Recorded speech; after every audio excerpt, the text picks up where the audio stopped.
Esse é o Mundo em Revolução e nós vamos falar agora sobre a situação na Ucrânia, hoje, dia 3 de dezembro de 2024, 1 hora da tarde aqui em Jerusalém e também em Kiev, 8 horas da manhã no Rio de Janeiro, no momento que eu gravo esse vídeo, e tivemos mais um ataque com drones contra a Ucrânia. Não foi um ataque muito significativo, mas visou principalmente aqui a região de Odessa e o sul aqui da Ucrânia. Mas teve drones em Kiev também, né? Na linha de frente, nenhuma grande mudança, continuam os russos morrendo em grandes números e avançando coisas irrisórias, e também sem conseguir tirar a invasão ucraniana ali na região de Kursk, né? Que é uma situação que está ficando cada vez mais complicada para os russos. Por quê?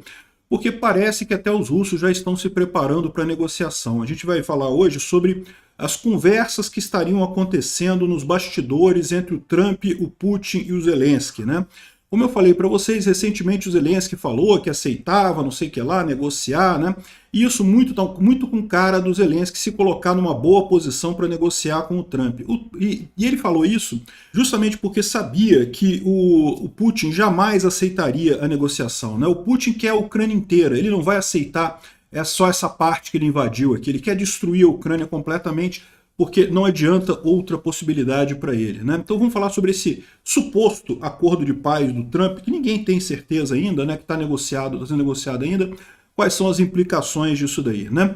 Vamos falar sobre esses e outros assuntos em detalhes. Essas notícias foram sugeridas por Enchi a Cara na Ucrânia, Estou Cansado, Estação Verão e várias outras pessoas. Obrigado aí ao pessoal que sugeriu notícias lá no nosso site, wrevolving.com, e obrigado a você que está assistindo o nosso vídeo. Se você gosta do nosso conteúdo, por favor, deixe o seu like e se inscreva aqui no canal, né? Pois bem, falando aqui sobre os ataques de hoje, foi uma quantidade relativamente pequena de drones em face dos últimos, né? Foram 28 drones Shahid, dos quais 22 foram derrubados e outros 2 foram mandados de volta para a Rússia. Então, ou seja, praticamente nenhum problema aqui. Porém, houve alguns ataques na região de Ternopil. Ternopil é essa região aqui. Essa região aqui no oeste da Ucrânia, parece que atingiram estações elétricas aqui, alguma coisa foi atingida aí de ontem para hoje, mas nada muito sério, né?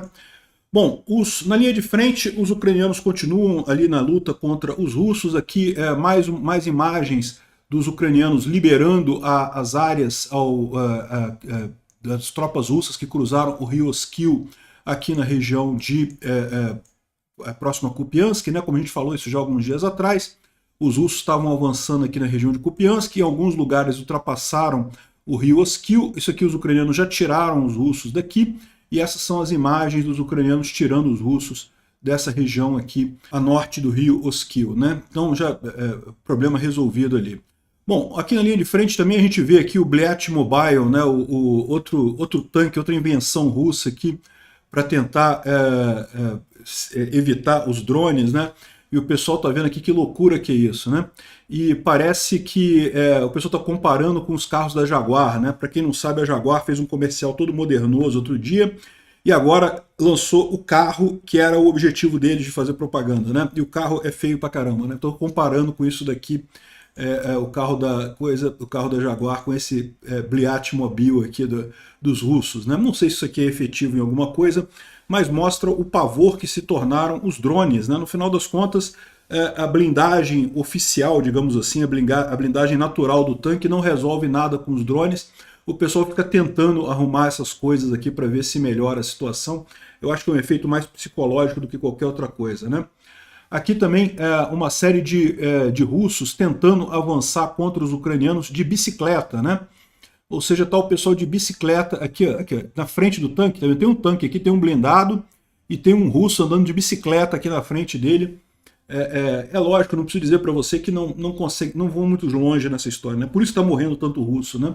Os caras realmente estão no desespero completo. Aqui mais imagens ali no Oblast de Kursk, em que os russos querem tomar o Oblast de Kursk a qualquer custo, mas não estão conseguindo, né? E continua a destruição grande de blindados e russos nesse processo, né? Realmente impressionante isso. Os russos conseguiram avançar alguma coisa aqui, mas nada muito significativo no final das contas, né? E o resultado final é uma grande quantidade de russos mortos, né? De ontem para hoje foram 1.700 russos ou mortos ou feridos de forma incapacitante que não conseguem mais lutar nessa guerra, né? Então, realmente, essa é a estratégia russa. E eu falo para vocês, Por que os russos estão se jogando dessa forma, perdendo tanta gente para tentar avançar coisas irrisórias que não avançam nada, né? É o desespero do Putin por conta de que ele está vendo que ele não consegue manter essa guerra por muito tempo mais, né?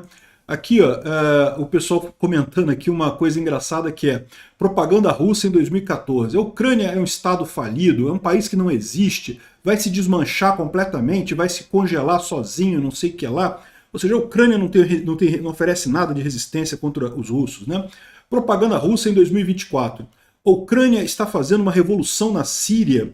Os comandantes ucranianos tomaram Alepo em 3 dias e as forças especiais destruíram colunas de mercenários russos no Mali. O Zelensky está manipulando o Biden e os shows, né? Ou seja, os caras estão tendo que se render ao fato de que a Ucrânia está viva esse tempo todo, né? Eu não acho que a Ucrânia tenha alguma coisa a ver com a Síria, né? Isso é fantasia da cabeça desse pessoal.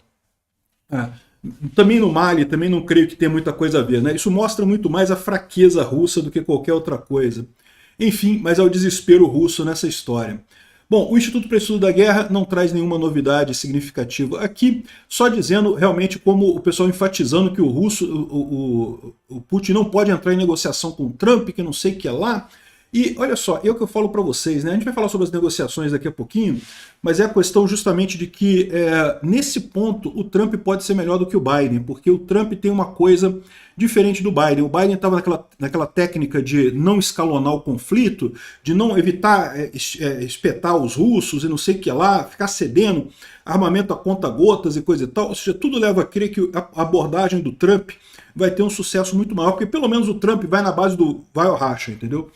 Talvez seja o mais difícil para o Putin, no final das contas. O Putin fique mais dificuldade com isso nessa história. E o curioso é isso, porque toda a expectativa do Putin é que o Trump ganhasse e aí ele conseguisse a vitória contra a Ucrânia. Ele manteve a Ucrânia nessa guerra com a expectativa que não, o Trump vai ganhar nos Estados Unidos, aí pronto, aí vai acabar a ajuda para a Ucrânia e coisa e tal. Só que agora o Trump ganhou e o Putin está numa situação mais complicada do que estava antes, né? Bom, parece que teve mais 2 cabos de internet que foram cortados entre a Suécia e a Finlândia. E dessa vez não foi no mar, foi em terra, tá? Não foram navios que cortaram os cabos, teria sido alguma coisa em terra, isso levando à diminuição da capacidade da internet. Foram os russos que fizeram isso? É bem possível que sejam. É bem possível que sejam. É aquela estratégia que eu falei para vocês dos russos de anular o artigo 5º, de ir comendo as beiradinhas, fazendo um ataquezinho aqui, um ataquezinho ali. Ninguém aciona o artigo 5º, porque pô, vamos acionar o artigo 5º por causa de um cabo de internet que foi rompido? Deixa para lá. Daqui a pouco tem soldado russo dentro da Finlândia. Ah, não vamos acionar o artigo 5º não, porque, pô, né, que diferença faz? É uma cidadezinha pequenininha ali, coisa e tal. Enfim, espero que o pessoal da OTAN esteja prestando atenção nisso daí, né? O secretário da OTAN avisou ao Trump de uma grande ameaça aos Estados Unidos se a Ucrânia for forçada a concordar a um acordo de paz desfavorável para a Ucrânia, né? E a OTAN falou que esse tipo de movimento pode fortalecer adversários como a Rússia e a China, levando até uma escalada em Taiwan, né? Então, ou seja, é aquele problema que eu falo para vocês.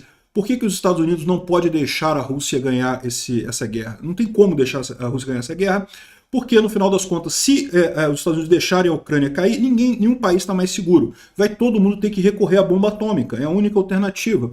E isso vai criar um cenário de pesadelo para os Estados Unidos e para o Ocidente, com um monte de paizinho com bomba atômica por aí. A situação fica muito mais crítica do que se simplesmente derrotar o russo. Ah, o Putin vai ficar chateadinho? Vai ficar chateadinho, mas não tem nada que ele possa fazer no final das contas, né? Bom, uma outra história é que a Ucrânia continua insistindo com a OTAN para receber o convite agora, antes do Trump tomar posse, né? Então, o Trump toma posse no dia 20 de janeiro e tem agora uma reunião da OTAN que está acontecendo nessa terça-feira, hoje, né?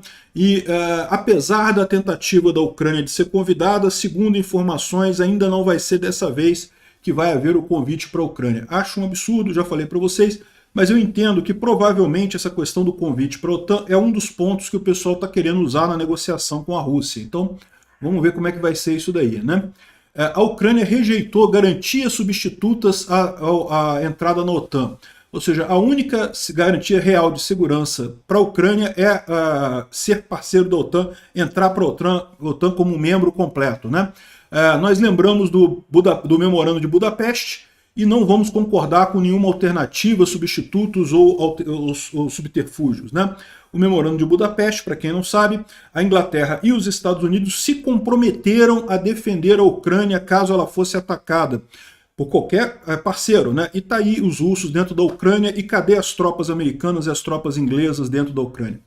Hoje em dia, o pessoal na Ucrânia abertamente se arrepende de ter cedido as armas nucleares. Se a Ucrânia tivesse as armas nucleares, ela certamente não teria esse problema. Agora, confiar nos Estados Unidos e na Inglaterra não foi uma boa escolha nessa situação, né? Mas, de novo, isso tudo é parte da negociação, né? Bom, o Ocidente também comunicou à Rússia que não serão devolvidas as reservas russas que estavam na Europa, né? Cerca de 300 bilhões de dólares do Banco Central Russo que estavam na Europa vão ser usados para a reconstrução da Ucrânia. Então, a parte da reconstrução da Ucrânia vai ser paga com essas reservas russas de 300 bilhões de dólares. É lógico, vai ser maior, o custo da reconstrução da Ucrânia vai ser maior do que esse, né? A Rússia ainda vai ter que pagar esse custo durante muitos e muitos anos. Infelizmente, o povo russo vai ter que pagar essa conta por muito tempo ainda, né? Bom, olha só, o Putin vai rejeitar o acordo de paz oferecido pelo Trump, né? A gente não sabe qual acordo de paz é esse, tá? Ninguém sabe qual é o acordo de paz. Tem gente falando sobre um acordo de paz que tinha sido proposto pelo Kellogg há um tempo atrás, mas a gente não sabe se é esse. O que a gente sabe é que está acontecendo esse tipo de negociação, né? E o Financial Times trouxe uma reportagem aqui dizendo que o Putin já disse que não vai aceitar esse acordo de paz nas condições que estão dadas, ou seja, a gente acredita que seja alguma coisa, justamente o Zelensky está falando, não, que a gente pode aceitar um cessar-fogo, enquanto antes a gente pode aceitar garantias da OTAN, entrada na comunidade europeia, antes de recuperar os territórios, mas tudo tem que ser recuperado, tudo vai ter que voltar para a Ucrânia, não precisa ser imediatamente agora, né? Mas o Putin já disse que não aceita isso. É aquilo que eu falei para vocês. Por que o Zelensky falou que está aberto a isso? Ele falou que está aberto a isso, por quê? Porque ele quer a negociação com o Trump, ele quer que o pessoal converse lá as coisas lá, ele quer a ajuda do Trump para a Ucrânia. Ele não pode se colocar como, não, eu exijo isso, eu exijo aquilo outro. Não, não exigiu nada, vamos negociar, vamos conversar, para a gente ver onde é que a gente chega com a paz, né? E ele sabia também que o Putin não iria aceitar esse tipo de coisa. E por que o Putin não aceita isso? Porque, como eu já expliquei para vocês, é economicamente inviável para ele manter essas regiões da Ucrânia aqui, que são todas devastadas pelos próprios russos. Então é um custo enorme essas regiões, e no final das contas a única saída, a única chance que o Putin teve de efetivamente ganhar essa guerra foi ali nos 3 primeiros dias da guerra, quando eles entraram aqui por Belarus e estiveram perto de tomar Kiev. Se naquele momento eles tivessem tomado Kiev, tivessem derrubado o Zelensky, ou se o Zelensky tivesse fugido e coisa e tal, pronto, Putin ganhou a guerra, acabou realmente a Ucrânia voltar para a esfera de influência russa e já era, né? Terrível isso, teria perdido a guerra.